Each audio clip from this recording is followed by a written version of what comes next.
ہمیں اللہ نے محمد مصطفیٰ صلی اللہ تبارک و تعالی علیہ وسلم کی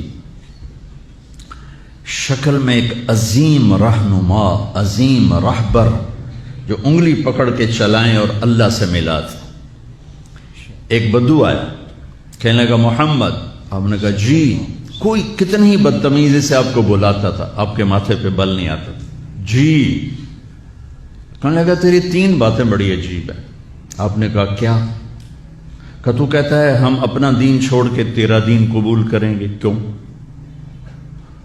اور تو کہتا ہے یہ تیرے ساتھی روم اور فارس، پرشین امپائر، رومن امپائر فتح کر لیں گے، انہوں کو تو روٹی کوئی نہیں، کپڑے کوئی نہیں، اور تو کہتا ہے مر کے مٹی ہو جائیں گے پھر زندہ ہوں گے، کوئی ہمارا باپ دادا آیا؟ کوئی آیا آج تک ان میں سے؟ تو آپ نے بہت مسکرا کے فرمایا لعل الحیات تطول بک، مجھے لگتا ہے تیری زندگی لمبی ہوگی اور تو دیکھے گا سارا عرب میرا کلمہ پڑھے گا، اور تو یوں بھی دیکھے گا کہ پرشین رومن امپائر ٹوٹ کے میرے شہر میں آئے گی، اور باقی رہ گئی تیسری بات مر کے اٹھنے کی، تو میں تیرا ایسے ہاتھ پکڑوں گا اور تجھے یاد دلاؤں گا تیسری ہو گئی کہ نہیں ہو گئی۔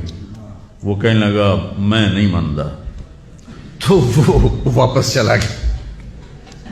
حضرت عمر جب مکہ فتح ہوا تو سارے عرب کلمہ پڑھ گئے، کہنے لگے ابھی ایک تو ہو گئی۔ جب حضرت عمر کا دور خلافت آیا تو پرشین امپائر بھی ٹوٹ گئی اور رومن بھی، دونوں فتح ہو گئی، تو کہنے لگا بلی 2 ہو گئی یعنی 3 بھی ہو جاوے گی، چل پڑھ کلمہ۔ تو کلمہ پڑھ کے نا مسلمان ہو کے مدینے شفٹ ہو گیا۔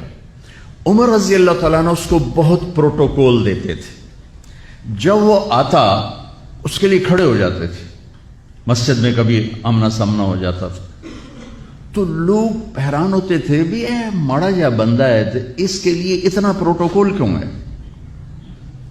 تو حضرت عمر نے ایک دفعہ نا ان کے چہروں پہ سوال پڑھ کے فرمایا تم سوچتے ہوگے کہ میں اس دیہاتی کا اکرام کیوں کرتا ہوں؟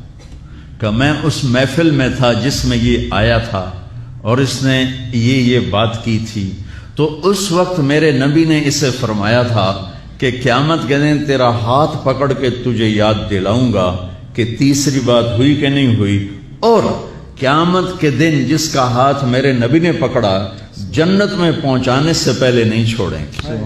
لہذا پکا جنتی آدمی، میں اس لیے اس کو عزت دیتا ہوں، پروٹوکول دیتا ہوں۔ میرے عزیزو، اپنے ہاتھ چھڑا کر نبی کے ہاتھوں میں دے دو۔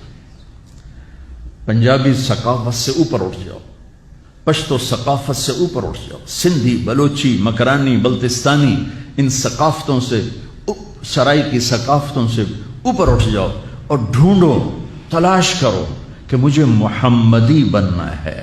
لقد کان لکم فی رسول اللہ اسوۃ حسنہ، مجھے محمدی بننا ہے، مجھے مرنے سے پہلے اپنا روپ بدلنا ہے، مجھے اپنے آپ کو سیرت مصطفیٰ صلی اللہ علیہ وسلم میں ڈھالنا